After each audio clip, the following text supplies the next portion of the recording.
Welcome to Introverse. Unfortunately, concerts are like one of my favorite things to do in general. So like, I don't know how to share that with someone. I guess it's down the road. Yeah, it's difficult because I've taken my wife to a few concerts. The problem is that there's very few that have been like really enjoyable experiences, because I feel like as I get older, I get crankier about the situation I'm in. Like, okay, because I'm thinking about the money I spent. I'm like, I spent all this money, and I'm like in this corner, and it's like too loud, and I can't see anything.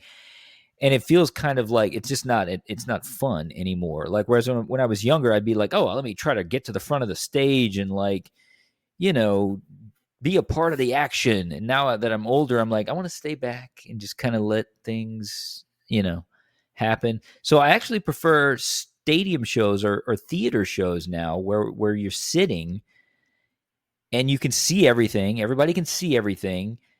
And you can hear everything, you feel like you're getting your money's worth. I got to see 21 Pilots in an arena show, amazing show that they put on. And I got to see U2 in the Superdome, amazing show. I got to see Beck multiple times, Radiohead, again, all arena shows where I could see everything, experience it. I feel like the smaller club shows, I'm hesitant now to buy tickets to those, because I'm like, I just don't know what I'm gonna get. Who's gonna be standing? It's an age thing. You're getting old. I was that age when I was 20, though. Yeah. I always wanted to just go sit down. The aesthetic poo. Always. Concerts, as a money investment, it can be really difficult to justify.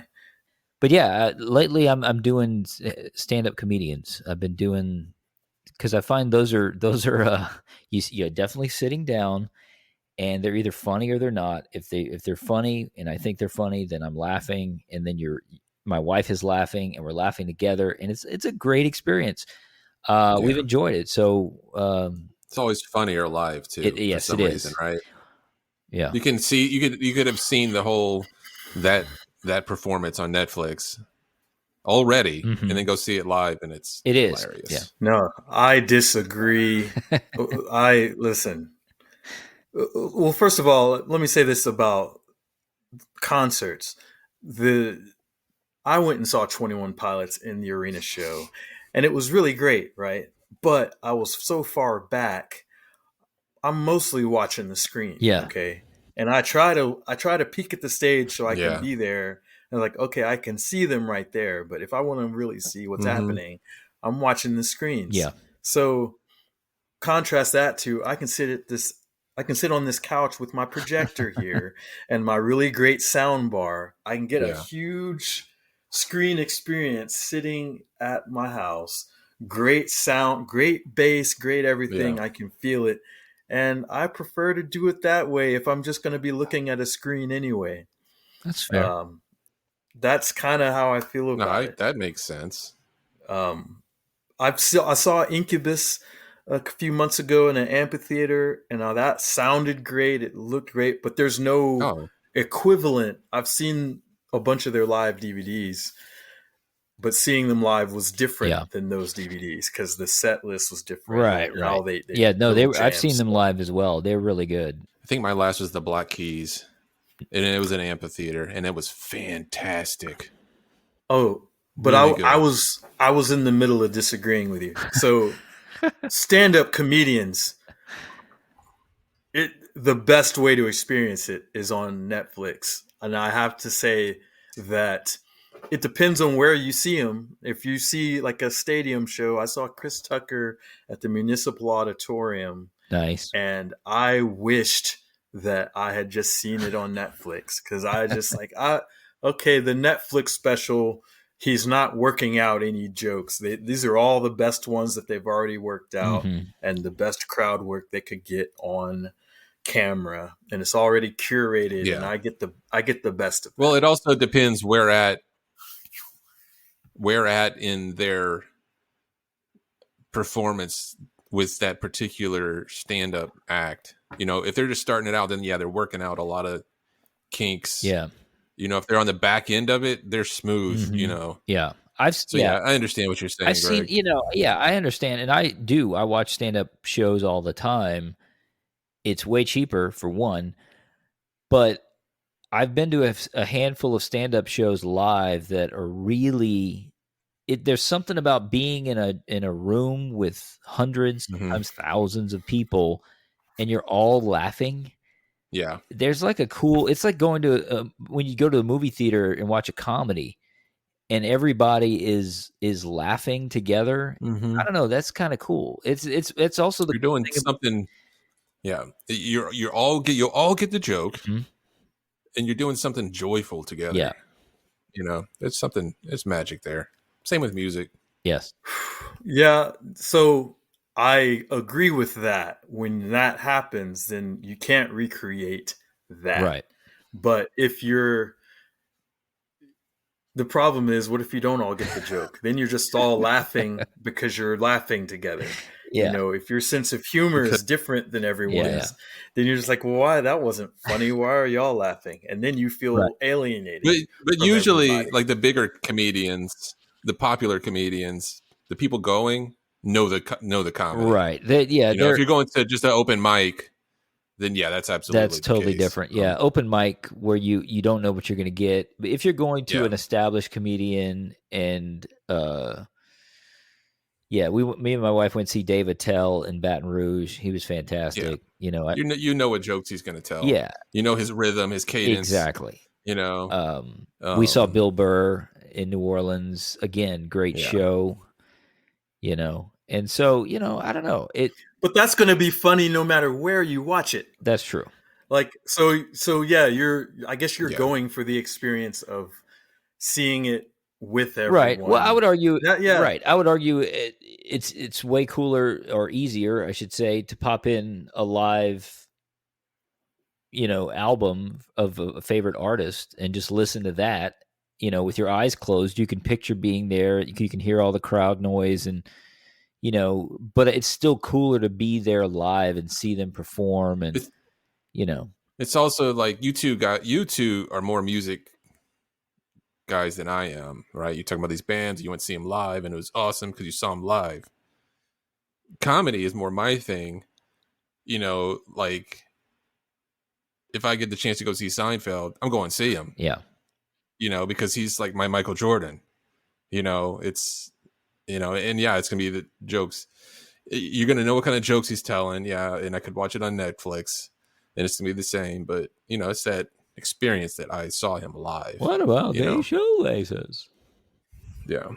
Oh, so I guess we're talking about the show and you're talking about the experience of being there with this personality. Yeah. Well, but most of the shows I go to, like the comedians I go to see live are ones that I have listened to. I've seen some of their specials. Yeah. I already like them. I'm not going to go to a guy who I've never heard. It's very rare that I'll go to a show for comedy anyway, where I don't know the person. Like I don't know their jokes. I don't know what I'm going to get. Tampa's got a big comedy scene. There's a bunch of comedy happening in Nashville, I have to say. But the last comedy show I just went to see, I saw Maddie Smith here at Zany's. Do you know who Maddie Smith is? It sounds really familiar, but I'm trying to picture her. Well, she is. I guess she really blew up on TikTok. Okay, but she was on the MTV show Wildin' Out, and then she clips her stuff on TikTok and Instagram and does really great with internet promotion. So I knew that I was going to go see her, but I was unfamiliar. Her TikTok clips that do really well is her stuff that she says on MTV, and then her crowd work. She's really good at like making fun of the crowd, roasting the crowd. So I was like, well, let me look for like her actual stand up when she's not roasting the crowd and just like telling jokes to find out if she's actually good at telling written material. Okay. So I watched it and it was, it was pretty funny. It was mostly about her personality, and she's really funny. And this is not a slight at all at her comedy. She's actually really funny, and I enjoyed the thing I saw on YouTube. But then when I went to see her in person, it was the exact same. It was the exact same thing. I think I found something that was too recent because she was working through the exact same jokes, and I just thought, man, this is It was rehearsed. Yeah. I just saw this. Yeah. And that's a difference too. That the crowd's reacting to stuff that I had already heard. And I was just like, man, I wish I hadn't seen that. And the most spontaneous thing about the show was her working the crowd. And I was just like, dang it. I got. When you have a good comedian, you can hear them do the same material and it feels original each time. Yeah. You know, it doesn't feel like, oh, this is rehearsed and it's robotic. There's a slightly, and even though there might be a cadence, you know, and they're hitting the marks, you know, it's just perfect, right? No, but you know, it's like they're telling the same story over again as someone else that hasn't heard it. I don't think she's not a good comedian, but I had just heard it, and it didn't hit. Just different techniques is what I'm saying. You know, it's. I think, well, yeah, because I mean, I saw Bill Burr live, and then he was actually on a tour, and he released a special of that tour that came out later on Netflix or whatever. And I watched part of it, and I'm like, you know, my wife was like, "Oh wow, this is exactly what we saw," you know, and like. We ended up not watching it again because we were like, well, we already saw this. Like, I feel like it would have been if you've seen the video first and then you see it live. I don't know. Maybe it depends on the comedian. It depends on how much they've progressed. Are they still changing the jokes, or have they locked them in? And this is what I'm saying. And I'm you know, sometimes they memorize it and it's verbatim. It's exactly, you know.